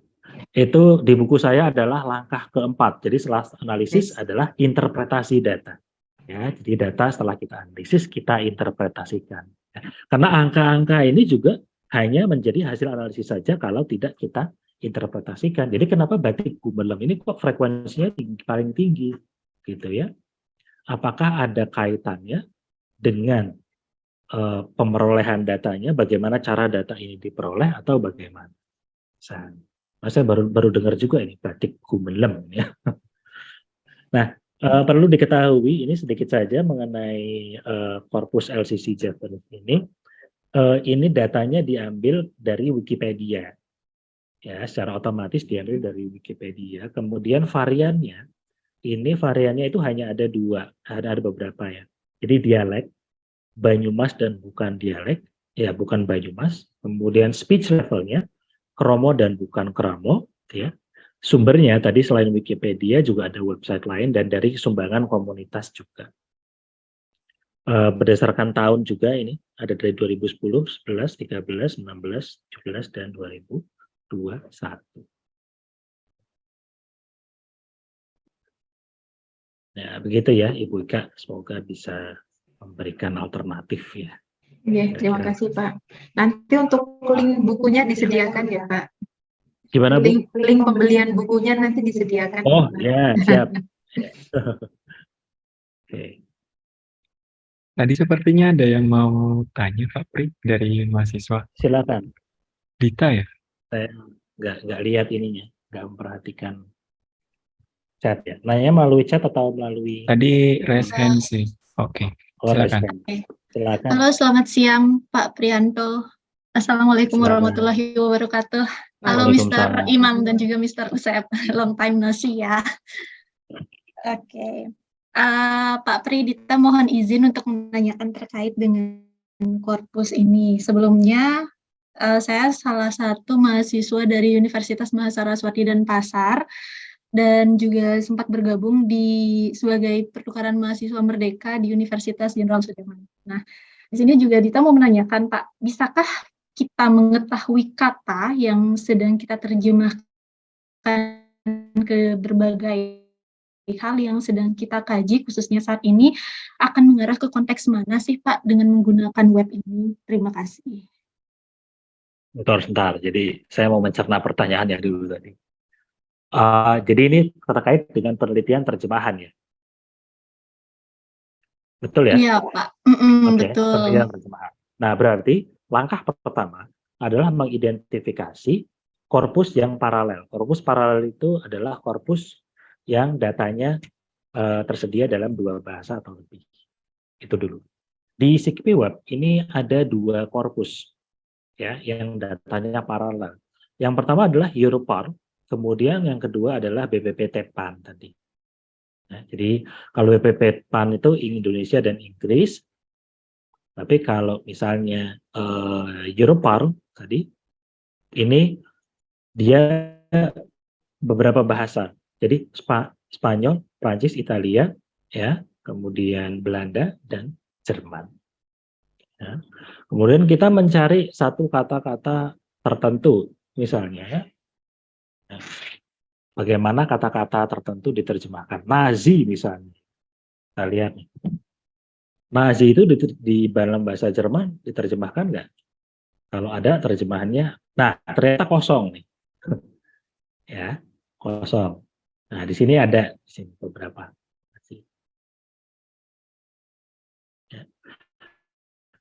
ini nanti bisa kita lihat strategi penerjemahan.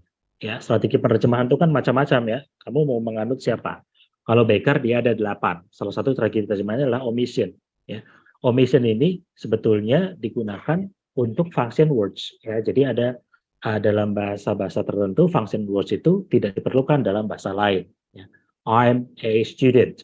M dan E dalam bahasa Indonesia nggak perlu diterjemahkan. Saya mahasiswa atau saya siswa, cukup gitu ya.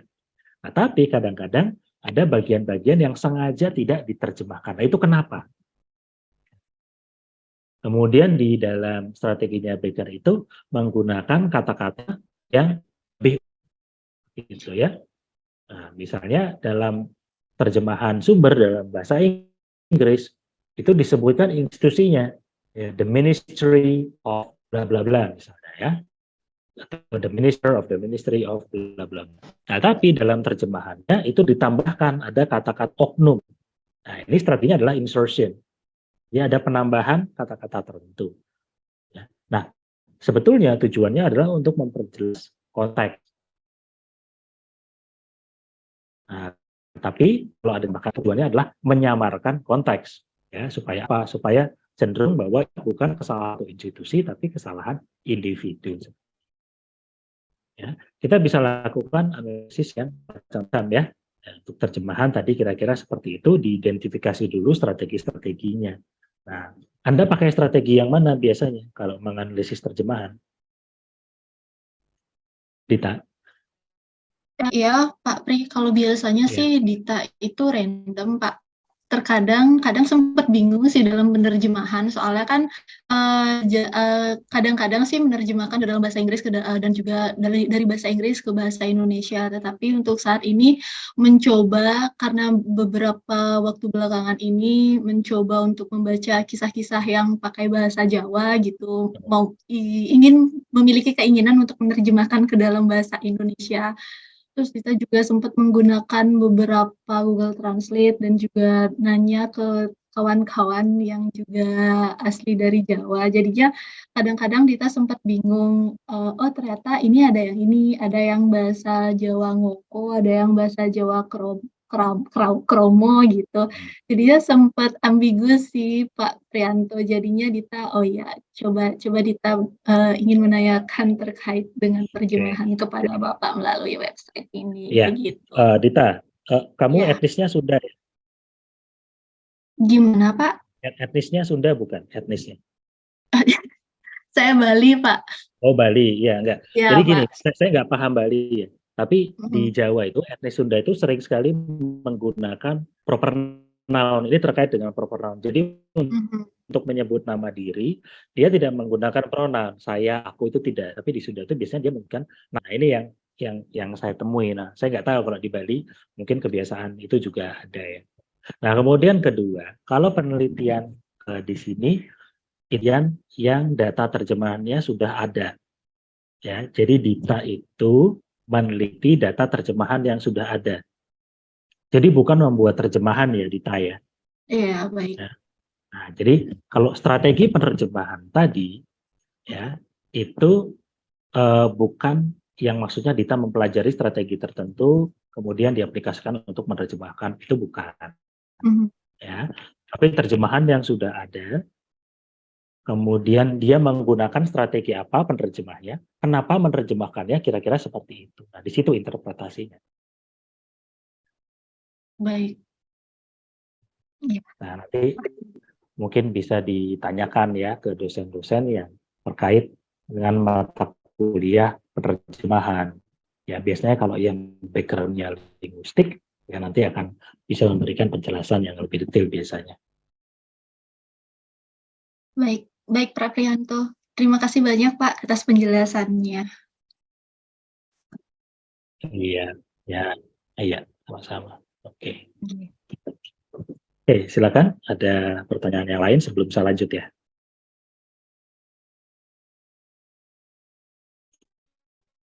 Oke, kita lanjut. Jadi ini fitur tadi ya, fitur frequency breakdown untuk melihat variasi ya. Nah, di dalam penelitian leksikografi ini itu sering sekali digunakan untuk mengidentifikasi kata-kata turunan ya. Nah, saya harus log out dulu. Saya akan pakai email saya saja.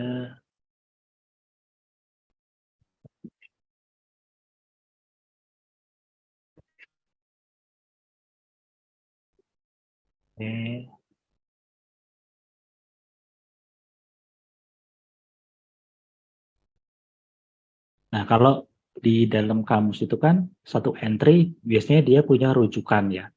Misalnya entry ambil itu dia nanti akan ada networknya dengan kata mengambil, diambil, ambilkan dan sebagainya. Nah, kita bisa melakukan hal yang sama gitu ya. Jadi kita bisa menggunakan korpus untuk membantu kita. Misalnya di sini saya mata ya, kata dasarnya mata. Nanti kata turunannya itu apa saja. Jadi ada mata, semata, bermata. Ya, saya misalnya ambil, ya lemanya ambil atau kata dasarnya ambil. Ada mengambil, diambil, pengambilan, pengambil dan sebagainya dan sebagainya. Ya, jadi di sini kita bisa melihat ya produktivitasnya ya. Jadi produktivitas itu aktif ada di posisi paling tinggi yang mengambil. Pasif ada di posisi kedua. Ya. Kemudian yang bare verb ya, bare verb ini verba yang tidak ada ibuannya. Ini ada di posisi ketiga. Ya. Yang sebagai nominalizer yang kita baca di buku-buku, paling tidak saya buku, itu banyak orang yang membuat satu klaim produktivitas itu tanpa data. Nah, dalam bahasa Indonesia prefix meng itu adalah yang paling produktif gitu ya. Nah, misalnya seperti itu. Nah, tapi dengan menggunakan menggunakan pendekatan linguistik korpus, kita bisa memverifikasi hal itu secara kuantitatif. Ya. Tidak hanya secara intuitif. Jadi ini sifatnya melengkapi. Kemudian di sini itu visualisasi saja sih sebetulnya ya. Visualisasi saja, kita bisa melihat distribusi. Nah ini nanti tentu saja kaitannya adalah dengan metadatanya, ya, dengan metadata. Misalnya di sini saya ke korpus Brown Family. Kalau dari sini, dari teks kategori atau domain ini, kira-kira itu paling tinggi frekuensinya di domain apa? Dari A sampai Z. Ini tak perbesar. Kelihatannya. Nah, kata research, paling banyak di domain apa? Apakah press? Apakah fiction? Apakah humor? Atau bagaimana?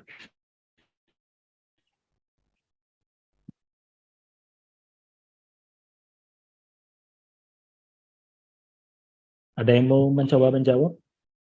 Secara intuisi dulu mungkin? Sebelum kita melihat datanya.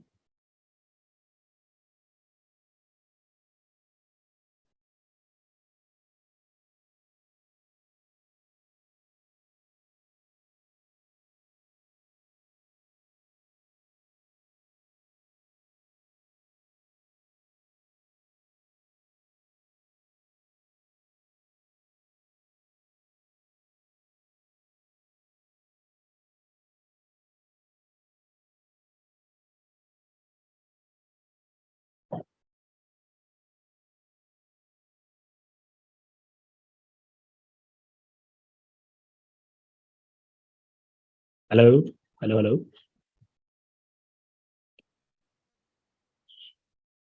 Saya masih tersambung nggak ya? Kalau saya sudah tidak tersambung ya.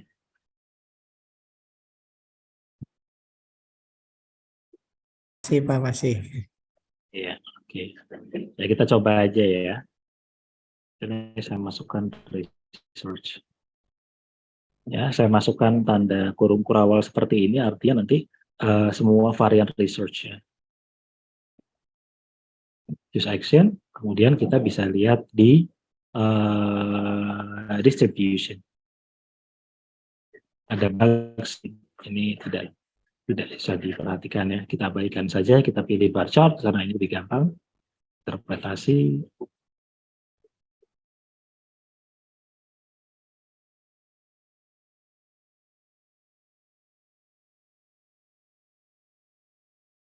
Lihat research itu paling tinggi di kategori H. H itu apa ya tadi? Ya, non-fiction ternyata.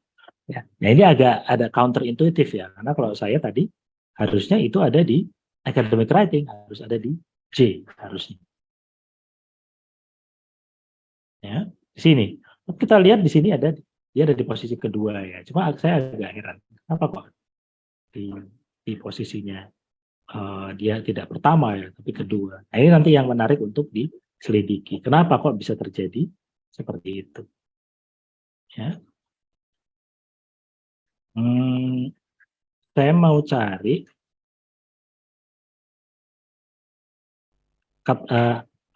melakukan penelitian diakronis tentang komunisme.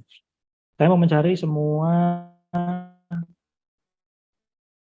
kata-kata yang terkait dengan komunisme. Ya, bentar. Saya ubah dulu ini.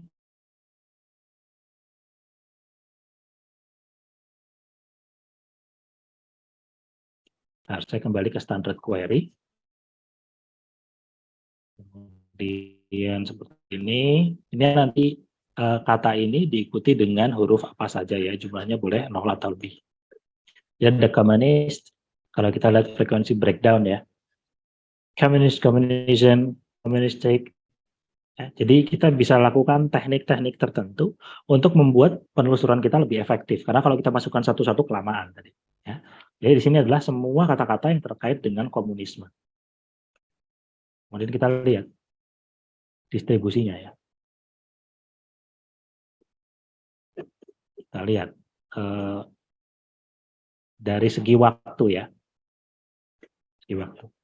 Nah ini paling tinggi di 1960-an ya, karena memang itu puncak-puncaknya perang dingin ya.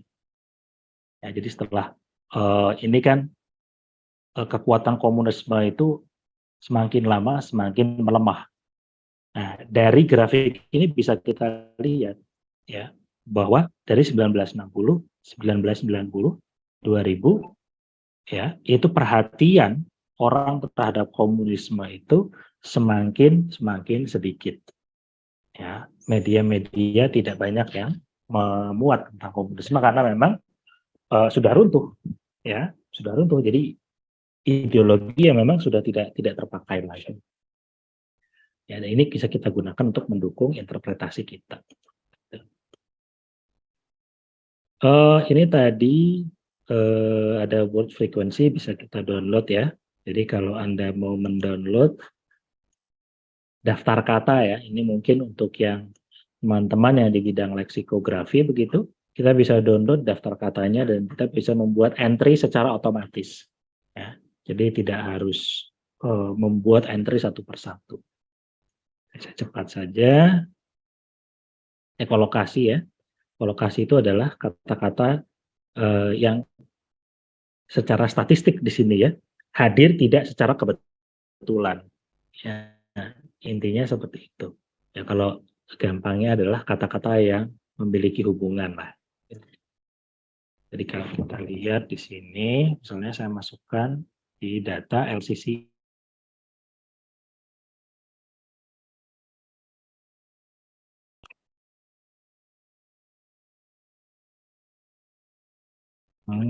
Indonesian. Cewek. Nah, saya nggak pakai kata perempuan atau wanita ya. Cewek. Kira-kira terkait dengan kata apa saja?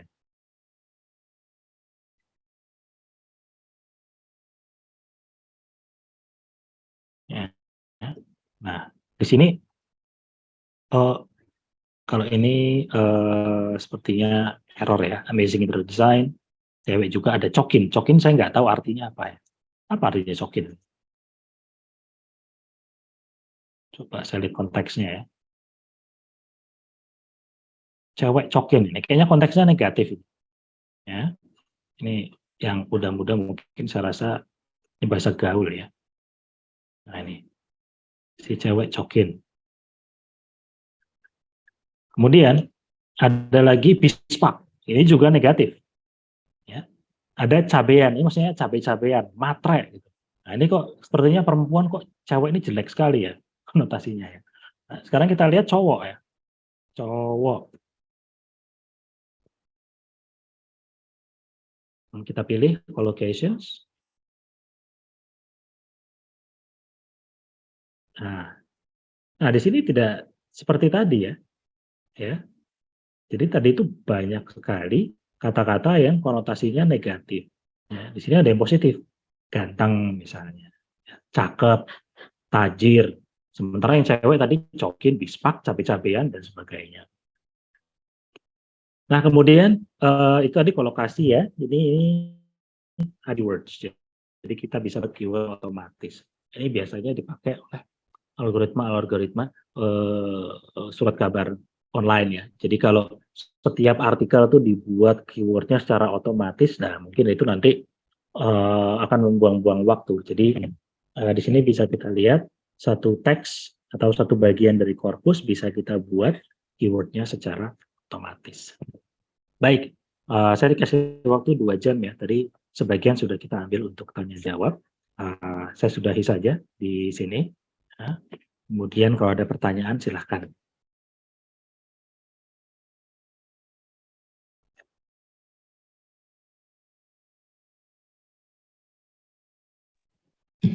Ya, baik Pak Pri, terima kasih sekali atas pemaparannya. Ini kebetulan Bapak Moderator ada panggilan darurat, jadi saya handle acaranya. Sangat mencerahkan, banyak ilmu baru khususnya bagi saya, dan saya yakin bagi adik-adik mahasiswa juga banyak ya yang bisa didapatkan dari kuliah dosen tamu ini. Monggo, masih ada waktu 10 menit. Silahkan jika ada yang ingin didiskusikan. Atau mungkin kadang ini Pak Pri, mahasiswa itu kayak ide awal gitu bingung gitu. Mungkin ada tips-tips untuk apa ya, semacam nyari gambaran atau referensi tentang penelitian korpus yang kekinian gitu. Sebenarnya kalau bingung itu bukan satu hal yang baru ya, nggak cuma linguistik korpus. Pragmatik, semantik yang sudah lama gitu juga mungkin kadang masih bingung ya. Apa ini di satu sisi ini bisa dipahami karena linguistik itu kan sesuatu yang abstrak ya. Kalau misalnya kayak bikin beton, bikin jembatan, teknik sipil itu ya, kimia melihat reaksi absorben misalnya itu bisa diukur, bisa dilihat, bisa dipegang barangnya itu kan kita ke lab. Nah, di linguistik ini selama ini kesannya itu kan kita itu dealing dengan benda-benda abstrak gitu. Nah, dengan korpus ini membantu kita untuk mengkonkretkan yang abstrak tadi. Ya, jadi coba aja ambil korpus apa saja, masukkan keyword, kemudian lakukan penelusuran dengan teknik-teknik tertentu tadi. Ya, nanti lihat hasilnya. Mungkin dari situ bisa muncul inspirasi.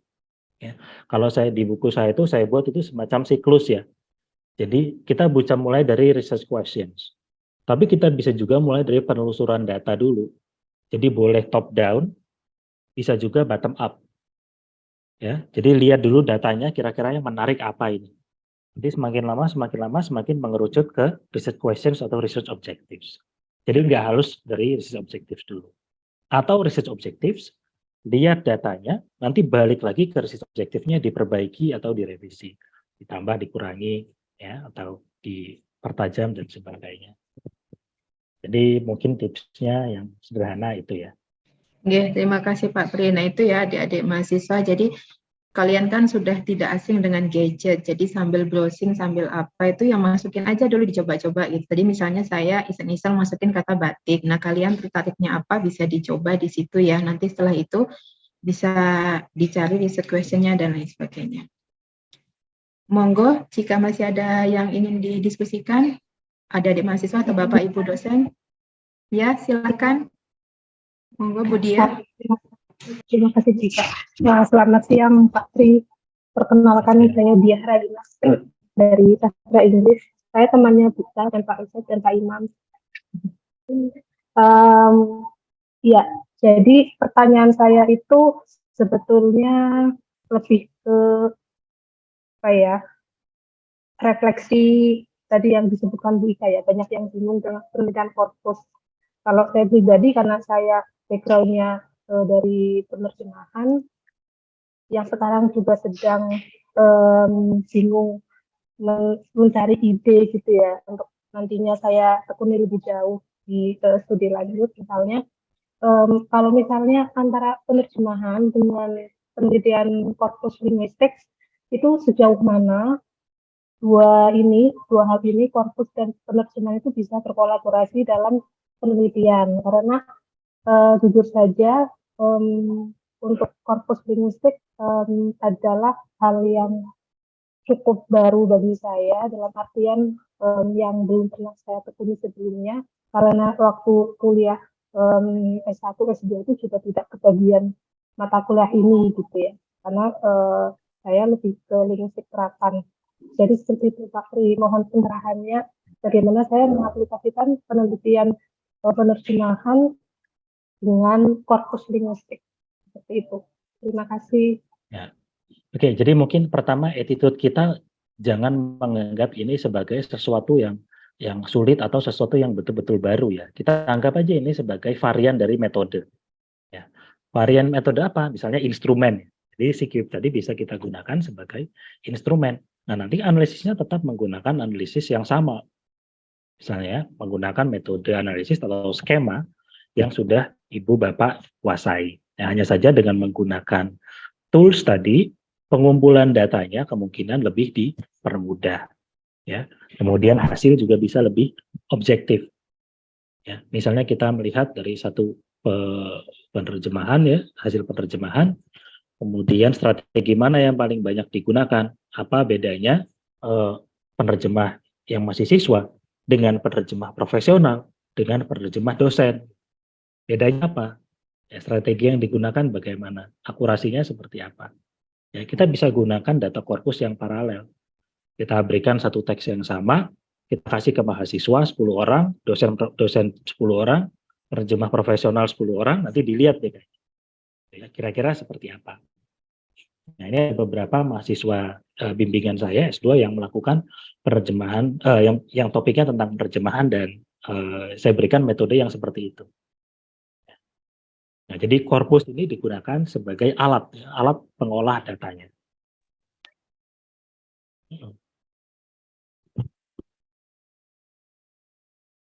Oke Pak, ya siap. Ya, jadi ini sih sudah ada cukup ada gambaran gitu ya tentang korpus dan translation, dan saya kira ini cukup menarik gitu ya.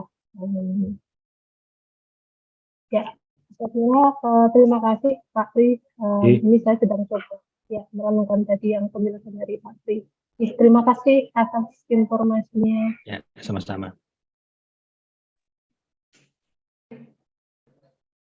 Ya, terima kasih Bu Dia, terima kasih Pak Pri, semoga mencerahkan ya Bu Dia. Monggo yang lainnya masih 4 menit lagi.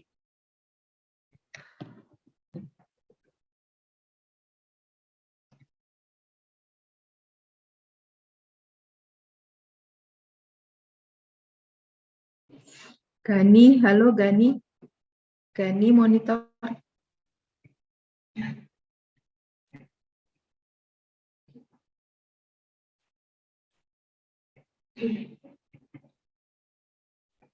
Gani ini kemarin di kelas katanya tertarik dengan korpus. Halo Gani. Sambil menunggu saya masukkan unsur ya. Unsur ini kira-kira kata-kata yang terkait ini apa kira-kira ya? Ya, kolokasi. Ini singkatan-singkatan ya. FISIP, Sudirman, Fapeta, LPPM, Purwokerto. Ya. Tapi ini itu berdasarkan satu perhitungan statistik. Kita bisa lakukan perhitungan statistik yang lain, ini bisa kita ganti. Saya pakai tadi pakai log likelihood. Ini sekarang saya akan pakai Sorry, tadi pakai log ratio, sekarang saya pakai log likelihood. Sudirman jadinya lebih tinggi ya, Purwokerto juga lebih tinggi. Ya.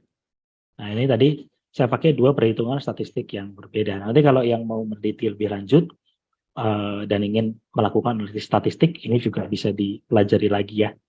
Jadi sini ada keterangannya sih. Jadi saya pakai log likelihood. Log likelihood ini biasa dipakai untuk kamus-kamus pembelajar ya, mencari contoh yang di kamus pembelajar.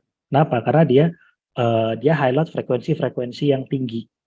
Jadi frekuensi tinggi itu, kata yang berfrekuensi tinggi lebih memiliki kesempatan untuk muncul di sini dibanding kata yang berfrekuensi rendah. Tapi kalau log ratio tadi ya, ini kombinasi antara statistik signifikansi, tadi yang sebelumnya signifikansi ya, ini yang kedua ini adalah kadar efek. Ya, jadi dia menyorot kata-kata yang unik. Nah, ini banyak digunakan perhitungan statistik ini di penelitian metafora ya atau idiom ya, karena memang dia mencari kombinasi-kombinasi kata-kata yang unik ya, dan belum tentu frekuensinya tinggi ya. Unik itu kan tidak harus selalu tinggi. Ya, bisa juga dia rendah tapi dia unik gitu.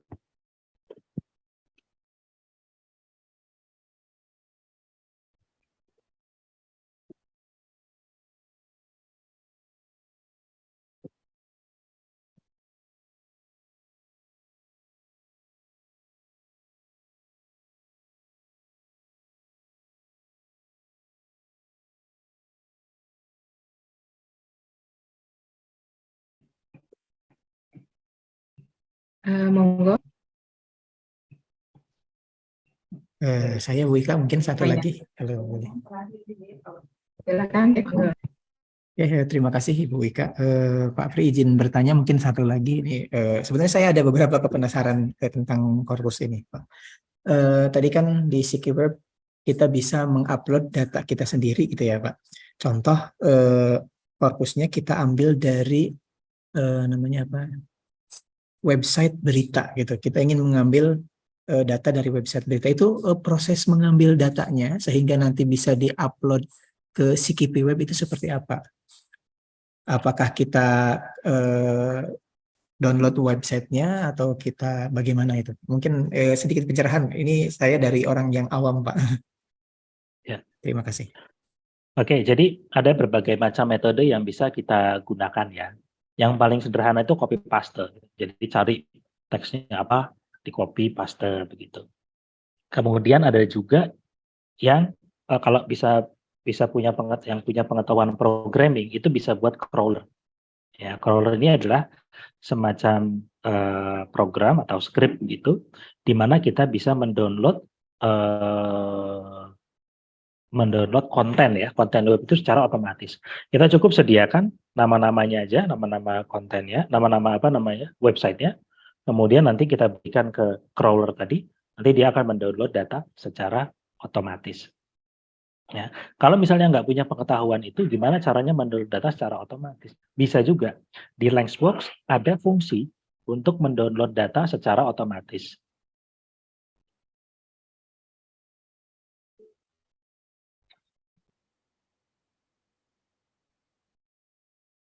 Languagebox buat korpus. Nah ini nih, ini saya buat tutorialnya nih di sini. Saya belum sharing ya? Udah Belum, Pak.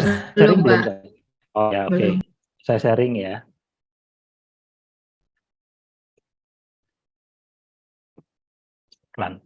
Nah di sini itu saya menunjukkan bagaimana caranya mengambil data dari Kompas, kompas.com ya, bukan Kompas yang berlangganan ya. Itu secara otomatis. Ya. Jadi ini sederhana banget, cuma kita harus hanya menyiapkan alamat websitenya aja. Ya. Kemudian secara otomatis nanti dia akan mendownload berita-berita dari Kompas. Udah. Ya. Jadi nggak terlalu sulit ya. Kalau misalnya nggak bisa buat crawler sendiri, ya nanti kita bisa gunakan Languagebox gitu. Saya copas ke ini ya, ke chat ya tutorialnya.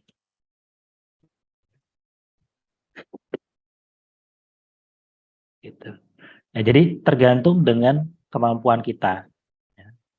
Kemarin diminta Badan Bahasa, bukan kemarin ya, tahun kemarin diminta Badan Bahasa untuk pembuatan korpus koin, membantu pembuatan korpus koin. Nah, ini korpus ini data-datanya, salah satu pengumpul datanya saya, ada 3 orang ya. Saya salah satu pengumpul datanya. Jadi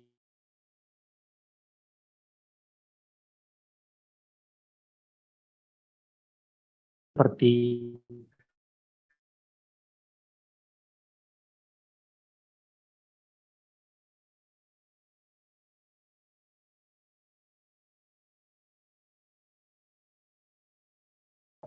kemudian saya periksa apakah ada duplikasi atau tidak.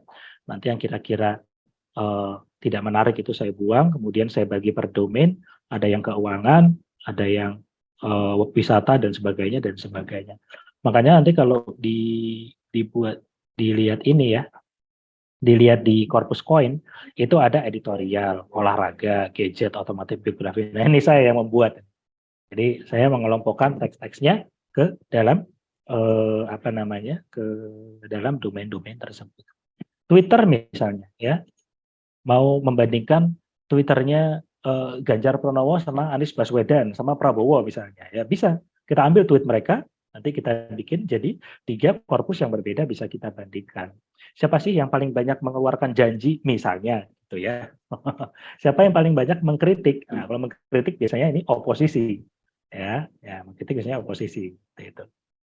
Nah. Oke, Kira-kira terima kasih seperti itu, Pak Pri atas pencerahannya. Terima kasih. Oke. Ya baik, dengan berakhirnya pertanyaan dari Pak Usep, maka berakhir pula acara kuliah dosen tamu kita pagi hari ini. Sekali lagi terima kasih Pak Pri atas kesediaannya. Terima kasih adik-adik mahasiswa dan juga Bapak Ibu dosen yang sudah berpartisipasi. Untuk acara terakhir yaitu foto bersama, karena untuk dokumentasi, monggo dibuka kameranya, siapkan pose terbaiknya. Monica Lausi, Ibu Erna, Ibu Batik kita Pak Pri. Ibu Erna ini Duta Batik Banyumas Pak Pri. Iya. Monggo dibantu untuk screenshotnya. Ya. Halaman pertama, mari silakan tersenyum. 1, 2, 3. Terima kasih. Yang kedua.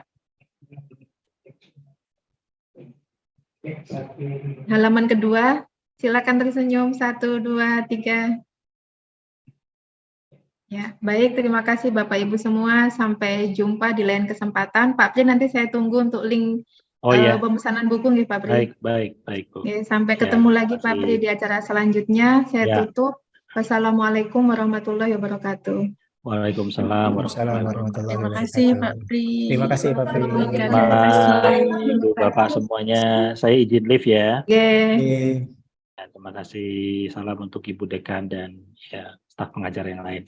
Oke, siap Pak.